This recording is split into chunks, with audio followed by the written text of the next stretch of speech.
जय श्री कृष्ण। सर्वदेवमयी, सर्वतीर्थमयी, सर्वपितृतारिणी, सर्वमोक्ष फल प्रदायिनी, मुक्तिदायिनी गौ माता की जय। श्री गिरिराज धरण की जय, श्री वल्लभाधीश की जय, अपने अपने गुरुदेव की जय। सुरूपा बहुरूपाश्च विश्वरूपाश्च मातरः, गावो मामुपतिष्ठन्ति, मिति नित्यं प्रकीर्तये।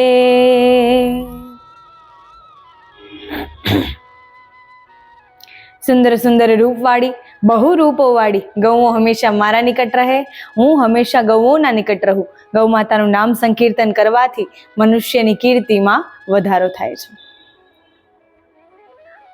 મનુષ્ય જ્યારે જ્યારે મનુષ્યના હજારો જન્મોના પુણ્યોદય થાય છે અને હજારો જન્મોના પાપોનો નાશ થવાનો હોય ત્યારે તે મનુષ્યના મનમાં ગૌશાળા જઈને ગૌમાતાની સેવા કરવાનો વિચાર આવે છે। જે મનુષ્યના લાખો જન્મોના પુણ્યોનો ઉદય થવાનો હોય, લાખો જન્મોના પાપોનો નાશ થવાનો હોય ત્યારે તેના મનમાં ગૌ માતાને ભોજન કરાવવાનો, ગૌ માતાને અન્ન પ્રદાન કરવાનો વિચાર પ્રગટ થાય છે। અને જ્યારે જ્યારે મનુષ્યના કરોડો જન્મોના પુણ્યોનો ઉદય થવાનો હોય, જ્યારે કરોડો જન્મોના પાપોનો નાશ થયો હોય ત્યારે ત્યારે મનુષ્યના મનમાં ગૌ માતા માટે કંઈક દાન કરવાનો વિચાર પ્રગટ થાય છે। તો યદિ કોઈ મનુષ્યના મનમાં એવો વિચાર પ્રગટ થઈ રહ્યો છે કે હું ગૌ માતા માટે કંઈક દાન કરું, ધનરાશિ દાન કરું, મારા દેહને એમના સેવામાં સમર્પિત કરું, મારા મનથી મારાથી જેટલી સેવા થાય તેટલી સેવા હું કરું, યદિ એવા વિચારો પ્રગટ થઈ રહ્યા છે તો સમજવું કે પ્રભુ સાથે પ્રેમ થવાનો પ્રારંભ થઈ ગયો છે। કેમ કે પ્રેમમાં આપણું સુખ જોવાનું નથી। જ્યારે જ્યારે કોઈ લૌકિક આપણે પ્રેમનું ઉદાહરણ ક્યારેય આ પ્રેમ સાથે લઈ જ ન શકીએ।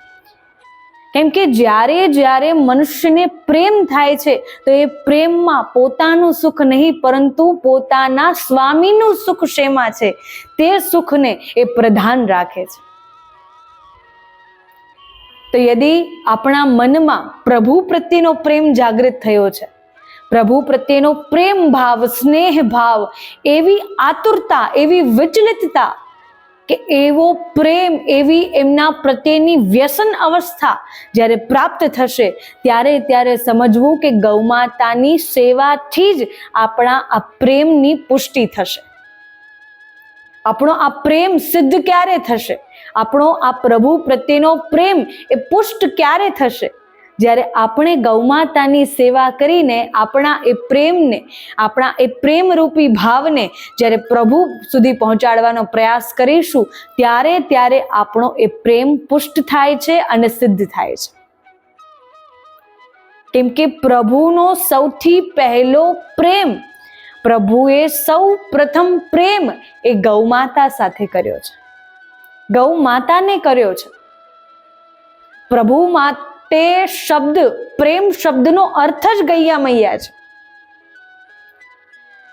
એટલે જ્યારે જ્યારે મનમાં ભાવ એવો પ્રગટ થાય કે પ્રભુ સાથે પ્રેમ કર્યો છે, હવે એ પ્રેમને મારા પ્રભુ સુધી કઈ પ્રકારે પહોંચાડું, હવે એ પ્રેમને મારા પ્રભુ કઈ પ્રકારે અંગીકાર કરશે, મારા એ પ્રેમને મારા પ્રભુ પ્રત્યે કઈ પ્રકારે જતાવું, ત્યારે ત્યારે આપણે ગૌમાતાની સેવા કરીને, ગૌમાતાને અન્ન પ્રદાન કરીને, ગૌમાતાને લાડ લડાવીને આપણે એ પ્રેમને આપણા પ્રભુ પ્રત્યે પ્રદર્શિત કરી શકીએ છીએ।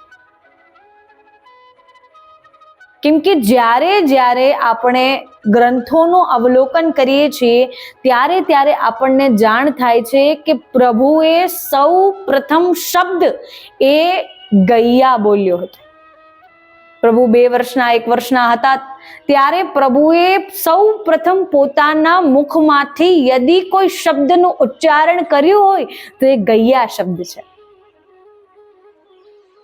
તેમાં થયું એવું કે જ્યારે યશોદા મૈયા લાલાને કાન્હાને જ્યારે કહેતા હતા કે અરે કાન્હા, અરે કન્હૈયા, તું મૈયા બોલ, તું મૈયા બોલ, જ્યારે એને મૈયા બોલતા શીખવાડતા હતા ત્યારે મૈયા મૈયા શ્રવણ કરતા કરતા ગૌમાતા એમના સમક્ષથી જઈ રહી હતી અને ત્યારે પ્રભુએ સૌ પ્રથમ શબ્દ બોલ્યા ગૈયા.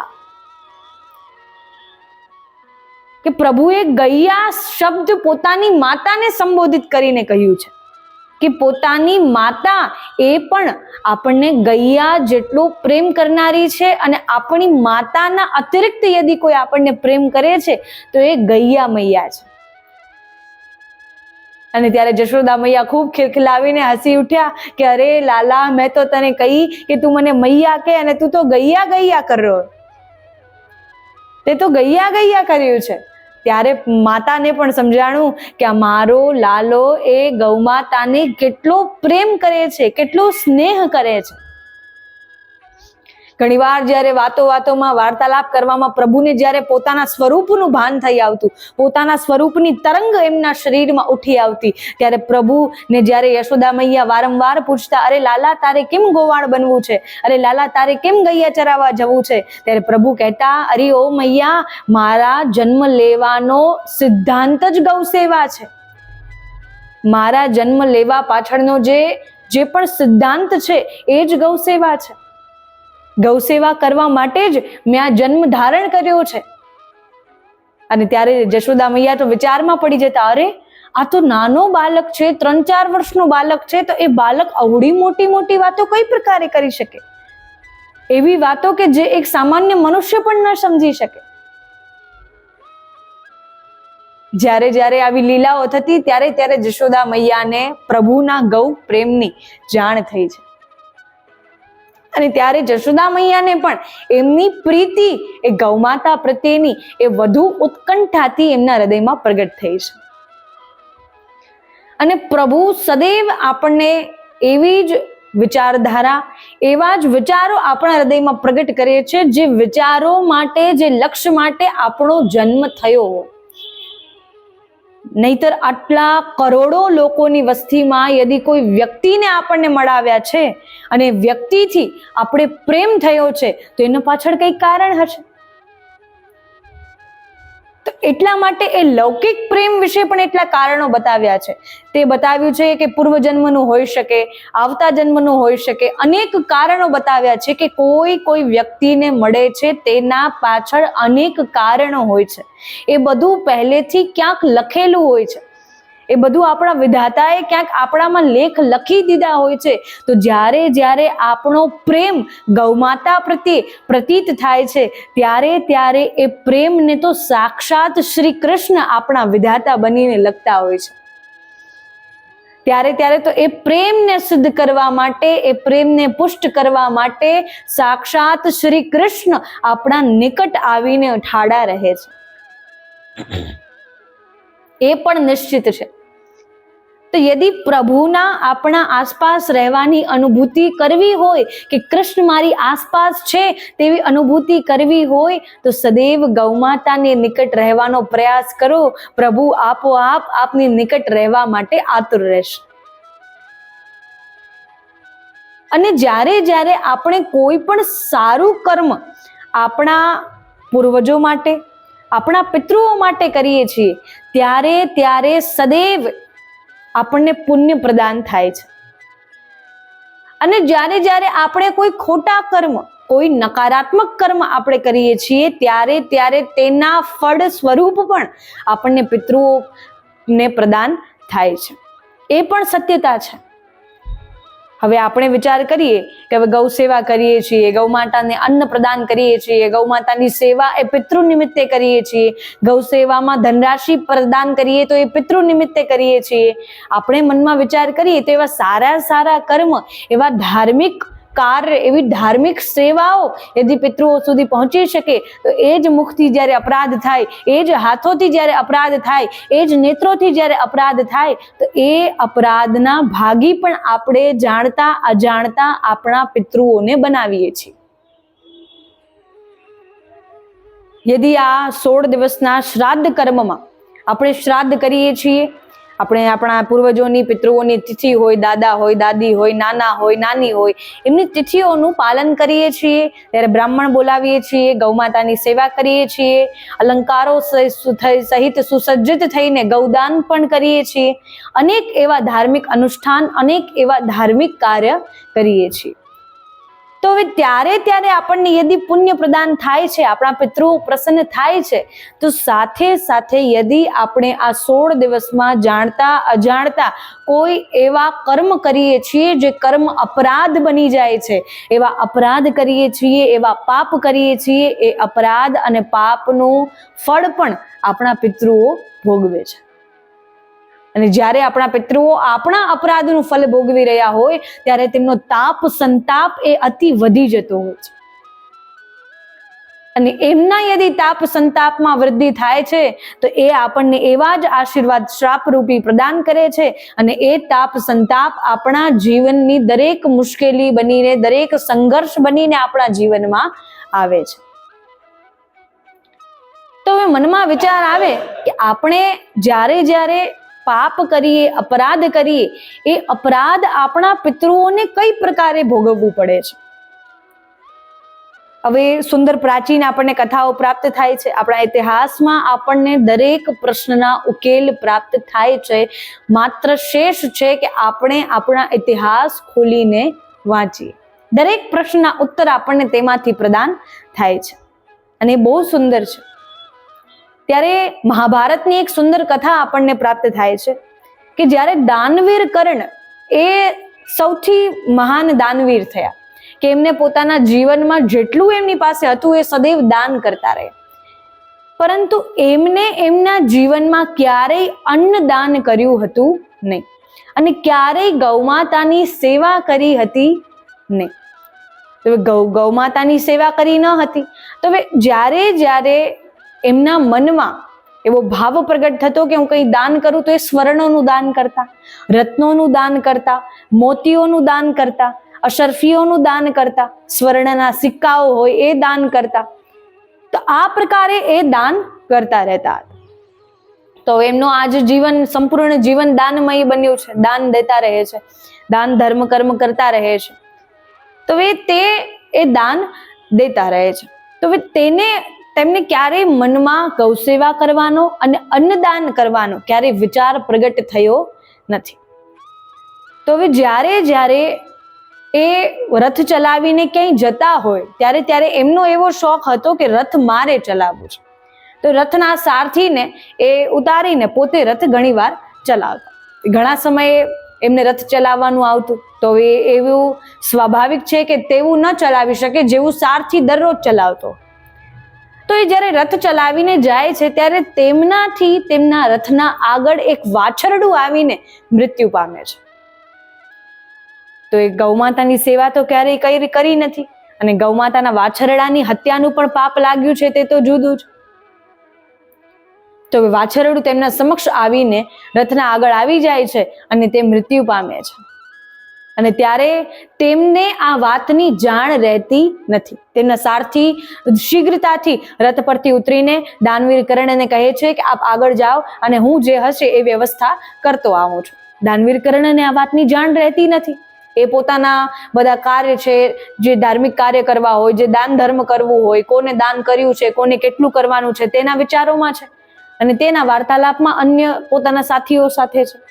તો તેમને આ વાતની ધ્યાન રહેતી નથી, પરંતુ તેમનો જે સારથી છે એ જાણી જાય છે કે એમનાથી વાછરડાની મૃત્યુ થઈ છે. તો એ વાછરડાને ત્યાંથી લઈને જાય છે, તેની સારવાર કરવાનો પ્રયાસ કરે છે, પરંતુ એ જીવિત રહેતો નથી. એટલા માટે તેમની અંત્યેષ્ટિ વિધિ એ સારથી કરે છે. અને સારથી મનમાં વિચાર કરે છે કે યદિ કર્ણને આ વાત જાણ થશે તો આ અપરાધનું ફલ પણ સારથીને ભોગવવું પડશે, કેમ કે આ દ્વારથી, આ માર્ગથી એ નિત્ય સારથીને લઈને આવે છે.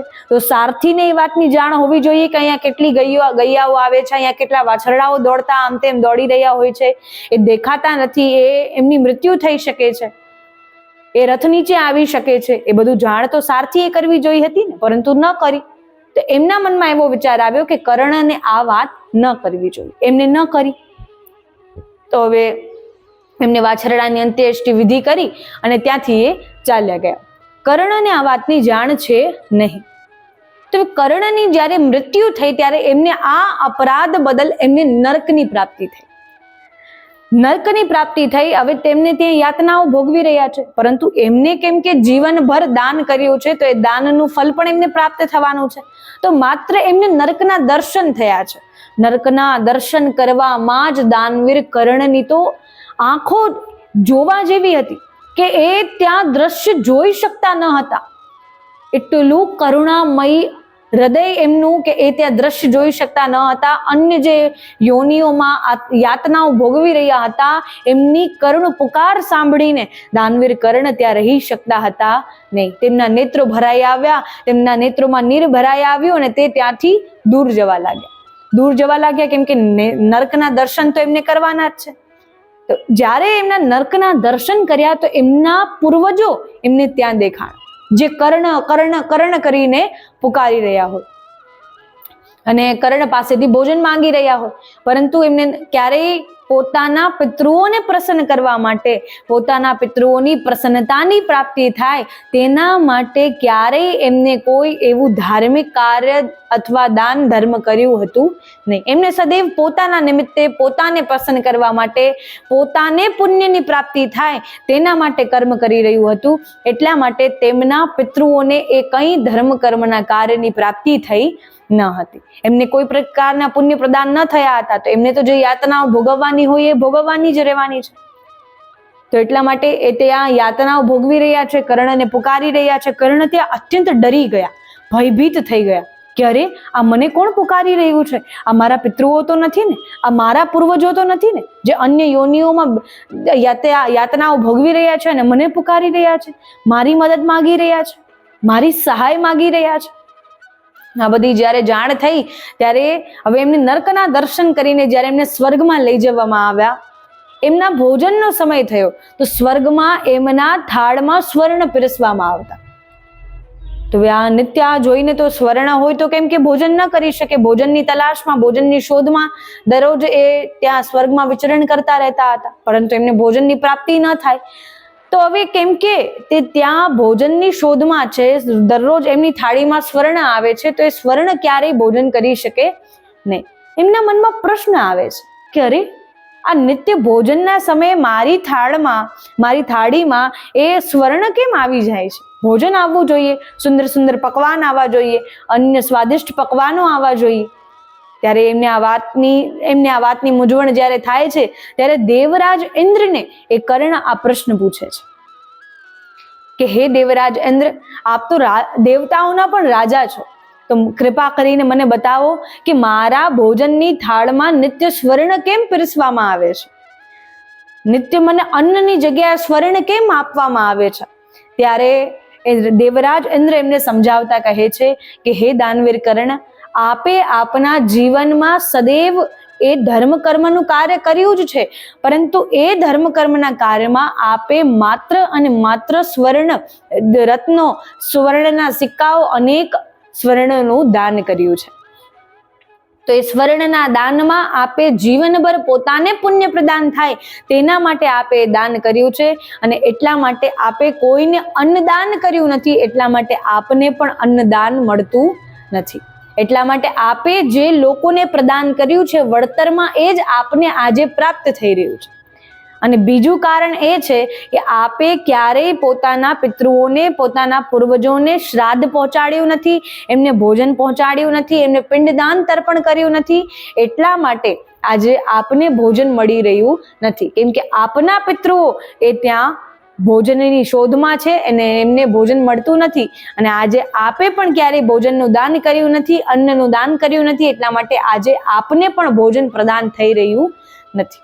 તો આપણે જે કરીએ છીએ, જે દાન આપીએ છીએ, વળતરમાં આપણને એ જ પ્રાપ્ત થાય છે. આપણે ધનનું દાન આપીએ, ધન પ્રાપ્ત થાય. ગૌ માતાની સેવા કરીએ, આપણી સેવા આપણને પ્રાપ્ત થાય. આપણે કોઈ પણ સાધનોનું દાન કરીએ, આપણને સાધનો પ્રાપ્ત થાય. સ્વર્ણનું દાન કરીએ, સ્વર્ણ પ્રાપ્ત થાય. ચાંદીનું દાન કરીએ, ચાંદી પ્રાપ્ત થાય. જે પણ આપણે દાન કરીએ છીએ એ આપણને વળતરમાં પ્રાપ્ત થાય છે.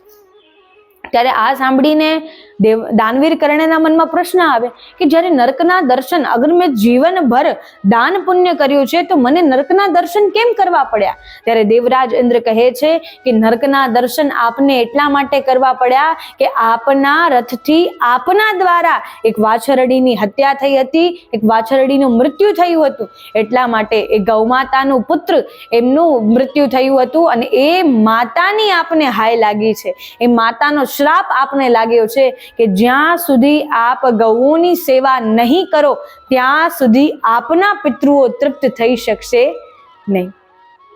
દાનવીર કર્ણ તો વિચારમાં પડી ગયા કે આ બધું એકબીજા સાથે કઈ પ્રકારે જોડાયેલું છે અને એ સત્ય છે. આપણા એક એક કર્મ એ બધા એકબીજા કર્મ સાથે જોડાયેલા હોય છે. કે એમનાથી વાછરડાની એમના રથથી એમના દ્વારા હત્યા થઈ, ત્યારબાદ એમને પોતાના સંપૂર્ણ જીવનમાં સ્વર્ણનું દાન કર્યું છે એટલા માટે. ત્રીજું કારણ એ કે એમને સ્વર્ણનું દાન તો કર્યું પરંતુ ક્યારેય અન્નદાન કર્યું નથી. અને ચોથું કારણ એ કે એમને અન્નદાન પણ કર્યું નથી અને એમાં પણ પોતાના પિતૃઓને ક્યારેય શ્રાદ્ધ તર્પણ આદિ વિધિઓ કરી નથી. એટલા માટે તેમના પિતૃઓ આજે યાતનાઓ ભોગવી રહ્યા છે. અને એટલે જ કહેવામાં આવે છે કે યદિ આપણે આપણા કોઈ પણ ધાર્મિક અનુષ્ઠાન કરીએ, ગૌ માતાની સેવા કરીએ, ગૌ માતા માટે કોઈ ધનરાશિનું દાન કરીએ, એ યદિ આપણા પિતૃ નિમિત્તે કરીએ છીએ તો આપણા પિતૃઓને તે પહોંચે છે. આપણા પિતૃઓ જ્યાં હોય, જે યોનિમાં હોય, જે સ્થાન પર હોય, જે લોકમાં હોય, ત્યાંથી તેમનો ઉદ્ધાર થાય છે અને તેમને એ સેવા બળ, તે ભજન બળ, તે સ્મરણ બળ, તે વિચારોનું બળ, તે ધાર્મિક અનુષ્ઠાનનું બળ તેમને પ્રદાન થાય છે. એમાં પણ સત્યતા છે. તો એટલા માટે આપણે જે પણ આપણા પિતૃઓ પ્રતિ આપણે કરીએ છીએ તેવી યાતનાઓ એમને ભોગવવી પડે છે અને તે પ્રકારે તેમનો ઉદ્ધાર થાય છે.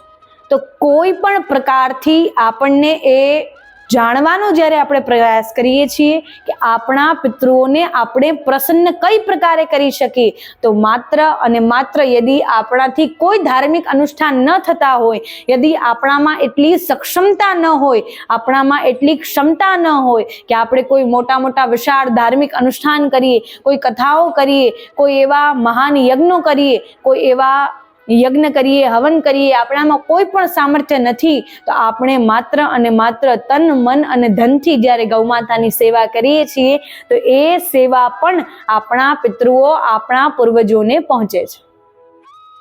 જ્યારે દાનવીર કર્ણને આ વાતની જાણ થઈ તો તેમને યમરાજ પાસે વિનંતી કરી, પોતાની મનની વ્યથા જે હતી તે વ્યક્ત કરી.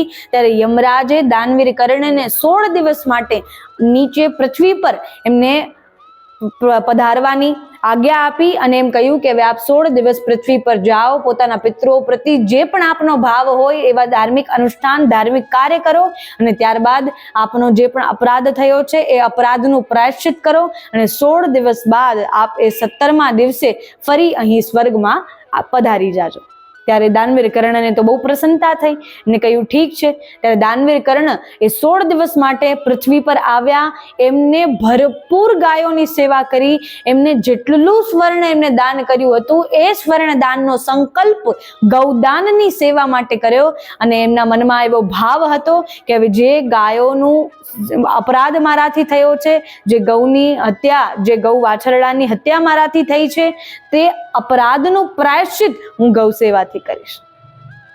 તો આ 16 દિવસનો એમનો નિત્યનો ક્રમ બની ગયો કે પ્રાતઃકાલ, મધ્યાહન સમયે, એ બંને સમયે એ ગૌમાતાની સેવાના હેતુ માટે ગૌમાતાની સેવા કરવાનો સંકલ્પ ધારણ કરતા અને ત્યારે પોતાના પિતૃઓને, પોતાના પૂર્વજોને પિંડદાન, શ્રાદ્ધ, તર્પણ આદિ વિધિઓ પરિપૂર્ણ કરીને સાયંકાલમાં અને ગૌમાતાની સેવા કરતા હતા.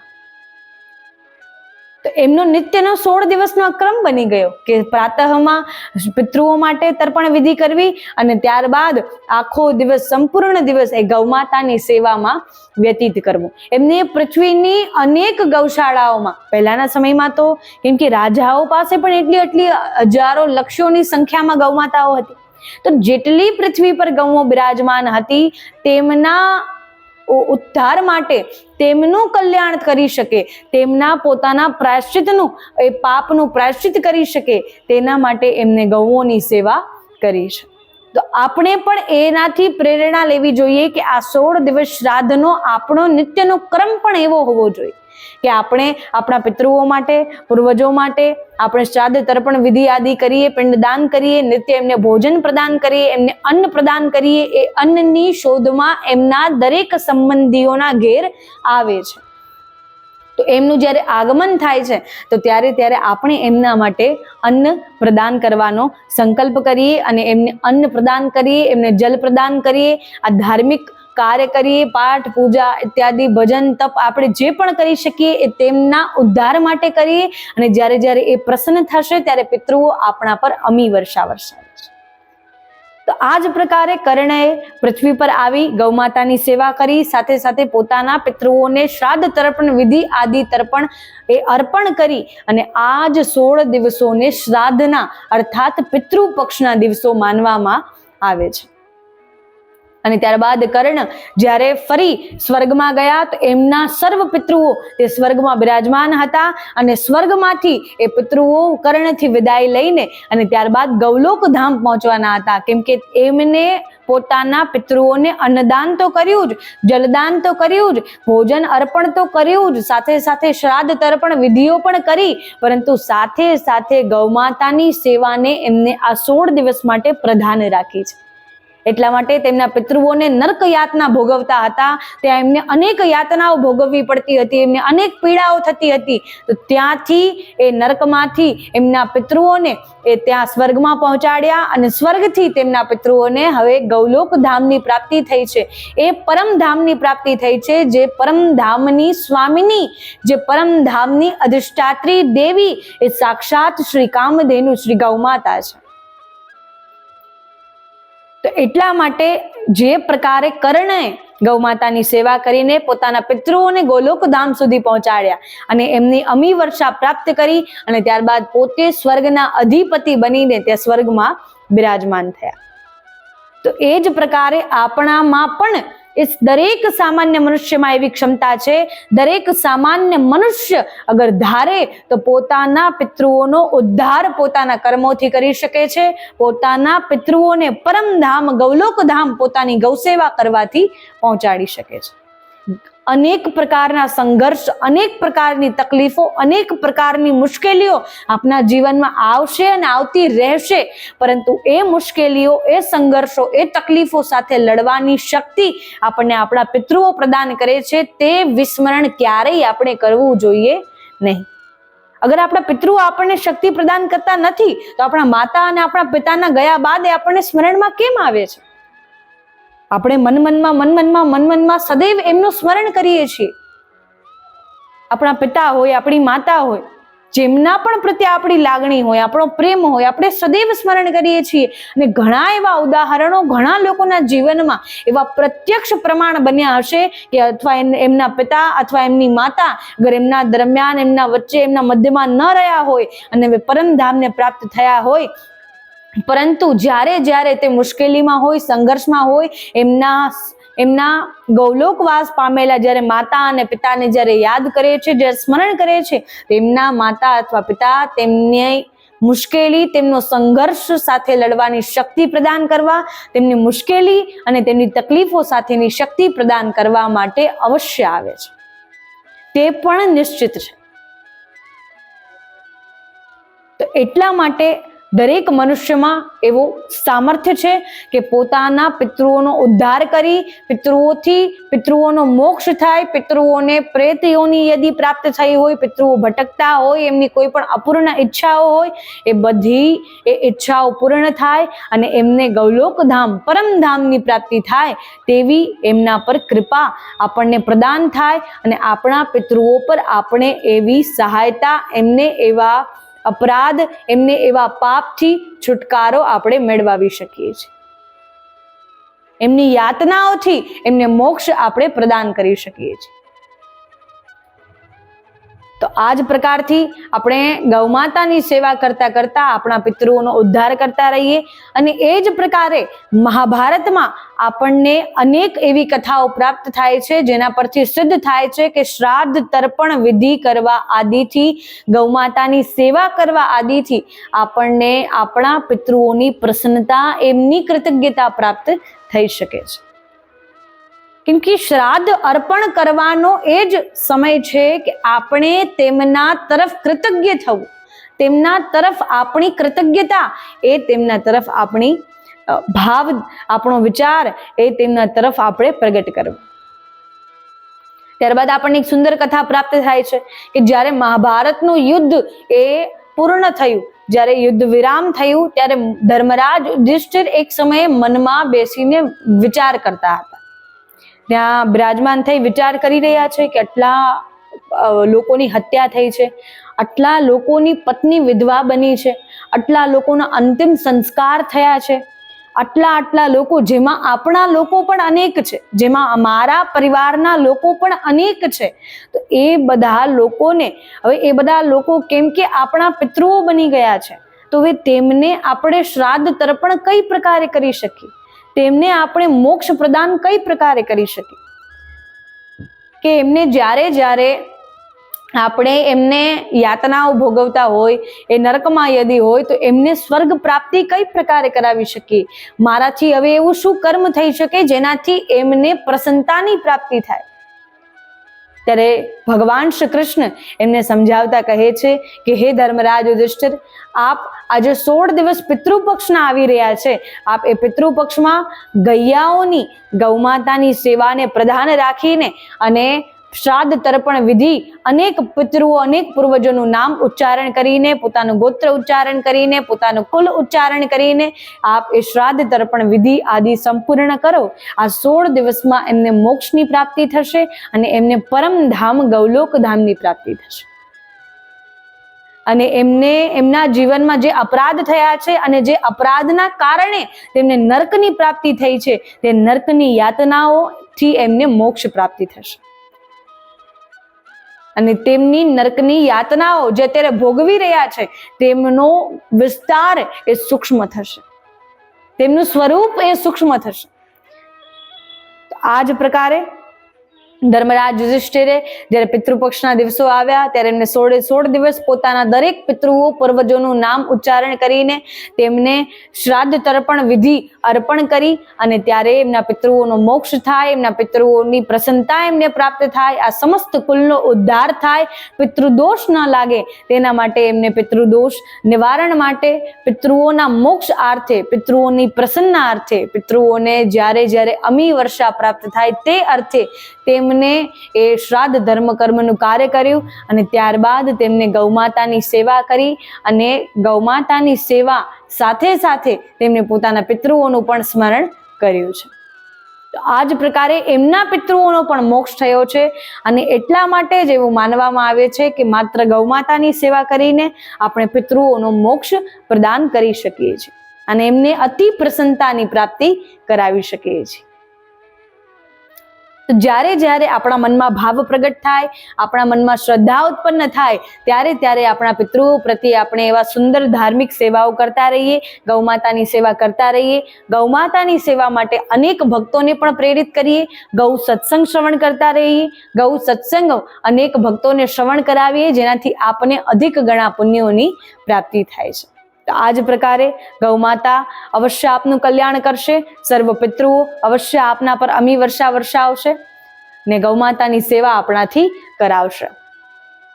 તો આ જ પ્રકારે આપણે ગૌ સત્સંગ શ્રવણ કરતા રહીએ અને પિતૃઓને મોક્ષ આર્થે, પિતૃઓના પ્રસન્નાર્થે અને પિતૃઓ આપણા પર અમી વર્ષા વરસાવે તે નિમિત્તથી આપણે ગૌ કથાને શ્રવણ કરતા રહીએ. બોલ શ્રી ગિરિરાજ ધરણ કી જય, શ્રી વલ્લભાધીશ કી જય, अपने अपने गुरुदेव की जय, श्री कामधेनु मात की जय.